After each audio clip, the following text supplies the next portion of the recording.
Hi, guys. Thank you so much for joining me. I appreciate you being here watching. You are watching The Kim Iverson Show. If you'd like to subscribe to the channel, please do so if you like the content that you're going to see here. But I just kind of want to get a little personal with you guys right now and talk about some of the fears that I'm having and, a little bit of panic moments somewhat.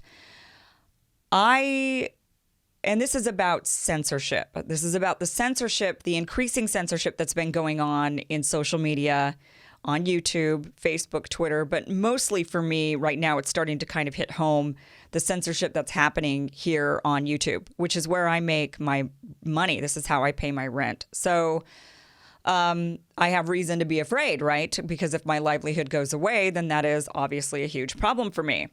I have to be honest with you. Though I definitely did not vote for Joe Biden, though I think that returning to neoliberal establishment agendas is going to be extremely terrible for the health of the nation, and that a return to this establishment type policy is going to usher in a far more powerful populist than Donald Trump ever could hope to be. That the people are suffering. And these establishment policies, these neoliberal policies are only going to continue to increase that suffering, even though there's going to be some token, here or there, like, oh, okay, we'll give you some minimum wage and okay, we're going to expand Medicare. But beyond that, these little token things, there's not going to be really anything that truly increases the living standard of Americans as we've watched the American dream slowly slip away. Now my generation and the next couple of generations cannot live the American dream the same way that my parents, the baby boomers, were able to. So I believed on a personal, on a political level and on the health of the nation that Joe Biden would be terrible for the country. I certainly didn't vote for him. I do not fall into the blue no matter who camp. I'm not a party loyalist by any stretch of any imagination. However, on a personal level, on a business level, I believed that a Joe Biden win would be better for my channel. It would be better for business.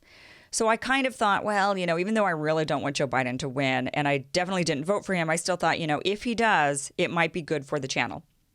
Because I would spend my time criticizing Joe Biden and the Joe Biden administration, which, believe me, I plan to do. And that would, maybe bring in an audience, because oftentimes that does, when you're critical of the administration, as we've seen with the Trump administration, CNN and MSNBC blew up in their numbers because all they did was all day long criticize the Trump administration. So we know that it's good for business for media to be very critical of those who are occupying the White House. And mine would be genuine. It wouldn't be fake. It wouldn't be for the money. It'd be genuine. I just think it would happen to have this side effect of being also good for business. However, that being said, the increasing calls for censorship and the increasing censorship that has been going on these platforms has left me really alarmed.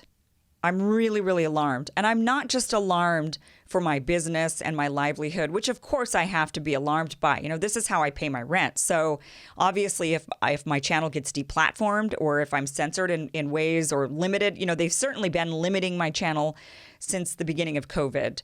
I took on a different stance, as many of you know that watch this channel, when it came to COVID. I do not believe lockdowns work. I don't think that they're a long-term strategy. They're a short-term solution in order to allow people to come up with a solution. Because I took on that tone and because I did not believe that it was going to kill millions of people in our country in one fell swoop, I was limited big time.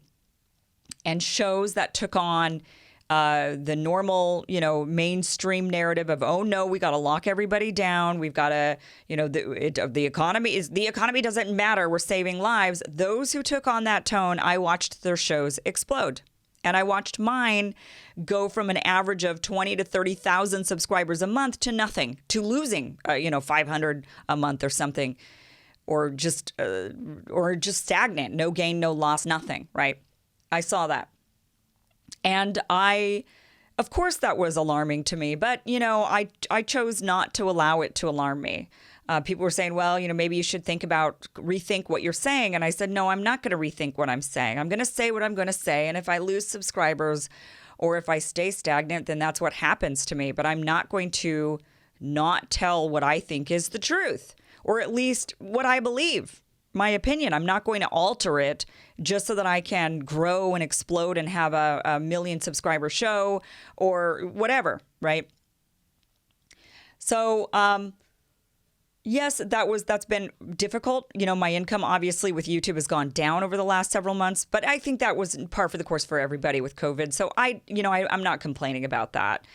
That doesn't matter to me. What matters to me is I'm seeing this increase in deplatforming of channels. I've noticed that there have been several channels, some people that I know, and their channels were wiped away. Not just limited like mine's been, not just been demonetized like many of my videos are demonetized, but totally erased. Their channels were just gone. And they weren't even notified by YouTube or Google. They weren't told why their channels were removed. They weren't given an email. They weren't given any reason or any way to challenge the decision. Their channels were just wiped away. And that has left me actually really worried. I realize now that maybe my assessment was way off, thinking that a Joe Biden win would maybe be good for business because I would criticize Joe Biden. I'm now worried that I won't be able to criticize Joe Biden, that I'm not going to be able to really fully criticize the Biden administration, that my channel will be deemed fake news and deplatformed if I voice my opinions against this administration. And I know that sounds really Orwellian and it kind of sounds like conspiratorial in some ways, but I think we're seeing a trend with lawmakers where they are calling for a reckoning.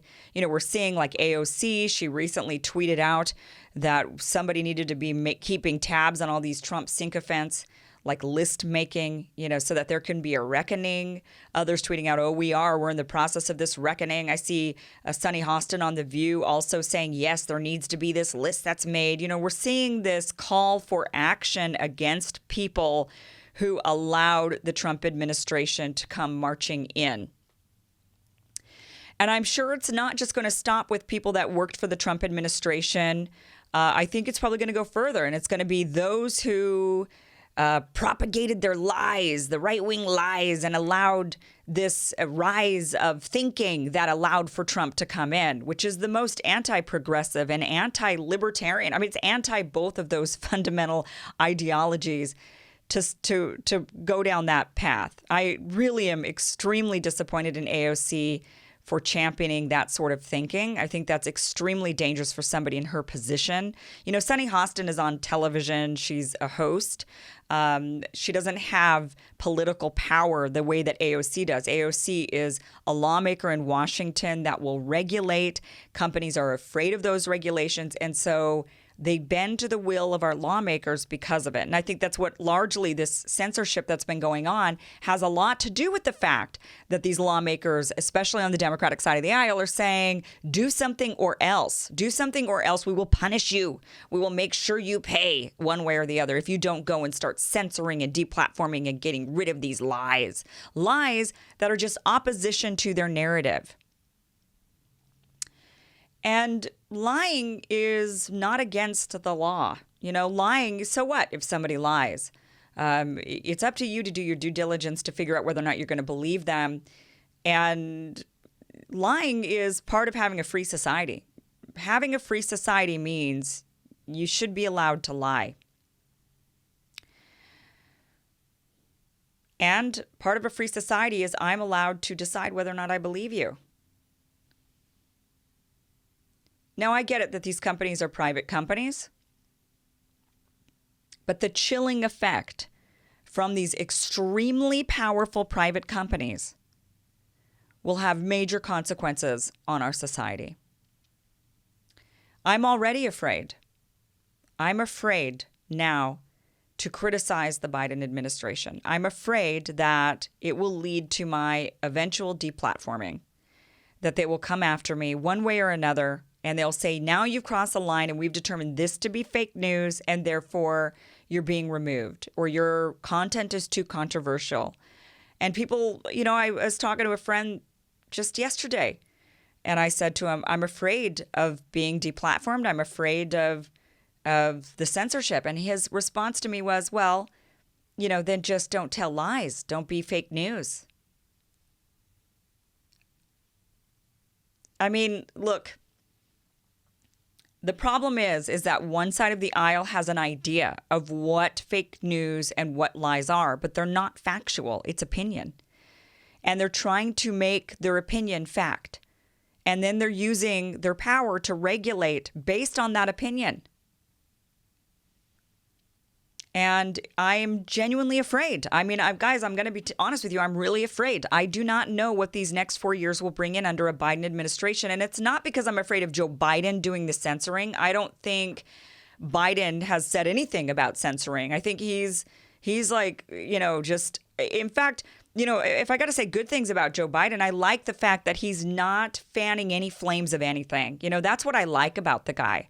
I do like that he's got decorum and he's a classy guy and he seems like a really nice guy and he doesn't fan any flames like AOC's fanning or Pelosi fans. He's not doing any of that. And I appreciate that a lot about Joe Biden. I don't like any of his policies for the most part. A lot of his policies, I'm really afraid of what his administration ultimately is going to do when it comes to foreign policy. In particular, there's other aspects of his, and I'll get into that in the future, but his basic decorum, I like that about him. But I am afraid of the power of the others that feel emboldened now that Joe Biden has won, and now potentially they're going to be in power in the Senate and in the House. Or just the cultural shift that their calls for certain actions create. Just the cultural shift to me is scary alone. I don't need the government to be going and hindering my speech and actually going against the First Amendment of the Constitution. I don't need it to happen from the government in order for my life to be affected, in order for there to be a complete chilling effect in society. It just has to happen on a cultural level. And culturally, as Americans here in the United States, we should want to protect our culture of a free society. We should want that in our culture, not just in our government. It shouldn't just be about, the government isn't going to come after you and prosecute you for things you say, even though they do, by the way. But it should be the culture that we as Americans value. And we value a culture of allowing for different opinions, free society, and criticism. Criticism in particular of an administration that's in power. You did not see from the right-wingers a call to silence liberals who were going on and on and on and on with lies about Trump. Even then, you did not see calls from the right wing to silence these people. So this is very specifically a problem coming from the left. And it's made me really nervous. I'm just really, really scared about the future and what might come next. I saw in a lot of ways great things, right, with the Me Too movement. I think that needed to happen in society, but I do think at times it went too far. And we've seen these various movements and their effect, and a lot of times they've made good change, and other times not so good. And I wonder if we're on this path where, with AOC and Sunny Hostin and all these people calling for this kind of reckoning of the Trump supporters, this sort of McCarthy era blacklisting, hunting these people down, making sure they can't get jobs, making sure they're shunned in society, having some sort of like Nuremberg style trials for some of these people. Some people were calling for something similar to that.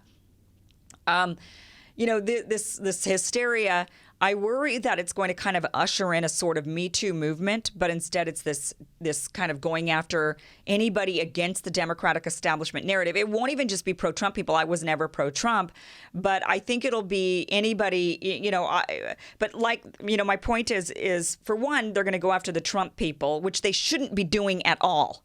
Never. Don't do that. But they're going to go after the Trump people, which is just insane. And then it's going to bleed over, like the Me Too movement, where it was kind of focused and there were some good things that happened with it, but then it kind of went too far in some instances. And I wonder if it's going to go too far, this witch hunt that they're going to unleash on us. It's going to go too far, and it's not going to just be Trump supporters and people who worked for the Trump administration, but it's going to be people like myself who just weren't for Joe Biden. And they're going to say, well, because you weren't for Joe Biden, you people, because you guys were not vote blue no matter who, you're against us. If you're not with us, you're against us. And therefore you belong on this list. You belong to, you should be blacklisted. You should be silenced. How dare you? You ushered in a dictator. They act like that. Trump was the dictator. Meanwhile, what are they doing? So I'm hoping that doesn't happen, of course. I'm hoping that I'm just, seeing the deplatforming of some of my friends here on YouTube, seeing the censoring that's gone on Twitter, with them putting disclaimers on Trump's tweets, which was ridiculous. He's allowed to have his opinion. Even as president of the United States, he's allowed to have an opinion. He's allowed to call the election whatever he wants to call it. He's allowed to do those things. That's a free society. Whether you think it's true or not, that's up to you to decide. It's not up to you to silence, because it's up to me to also decide. And you're taking away my choice when you say, I'm not going to let you see that. I'm not going to let you hear that. I'm not going to let you see that. Or I'm going to put a disclaimer on it so that it sways your opinion before you even see the opinion. That is not a free society. And, I'm hoping that I'm just reacting. I'm hoping I'm overreacting.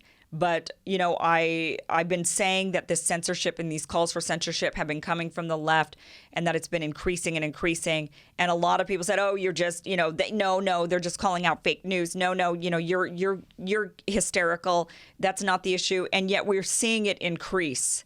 And we're seeing it get to the level where our lawmakers are calling for a reckoning from half of America. So as much as I want to think I'm just overreacting, I don't know if I really am. And I'm really nervous. So that being said, I am worried about these next 4 years. I will be criticizing the Biden administration quite a bit, because I do find some serious threats coming from that administration already. Some of the early people they're talking to about sticking in the cabinet and in the administration, it is very scary. I will be talking a lot about that. So look, I'm nervous. I don't know what's going to happen to the future with this show. I have been doing what I can to put this show on other platforms, on Rockfin. I plan to get on Odyssey as well. But mostly I plan to, I have this email newsletter. Please sign up for it. I would like to, what if I suddenly disappear? I would like to have your name, your email address, so that I can reach you to let you know where else I am. Or if I choose to just kind of create an independent platform on my own of just my stuff, I would like to be able to send that to you. So if you would like to sign up for that email newsletter, that link is down below. It's just an email list at this point, but I do plan on actually creating a newsletter and sending you information and videos and stuff like that. So to keep you informed about what is going on in this administration, or this coming administration, and just with everything. I just worry we're kind of marching into a pretty dystopian future that really worries me, and not for the reasons that I see that worry people that watch a lot of Fox News. They're worried about socialists are coming, and I don't think we're going to see any socialism anytime soon in this country. But I do think that we are going to see an increase in maybe censorship, and I would hope that many of us would push back enough to ensure that they don't really get that grip on our society, that cultural. But then again, the cultural grip is what I'm also really, really afraid of. Not just the government, but the culture. The culture shift to me is scarier that's happening right now, because that culture creates policies with private companies, and that culture also ultimately elects leaders who want to continue that culture. We saw that with right-wing Christian America. They brought their morals to the government. And that is what I'm worried about. So thank you for listening to this. I just wanted to get that off my chest. Just very nervous about the future. And I appreciate you watching. Please, once again, if you'd like to sign up for that email newsletter, I am not going to be silenced. I'm not going to alter my opinions. I'm not going to change in order to cater. I'm just going to keep plugging away and hope that I don't get unduly punished because of it. So thank you guys so much for watching.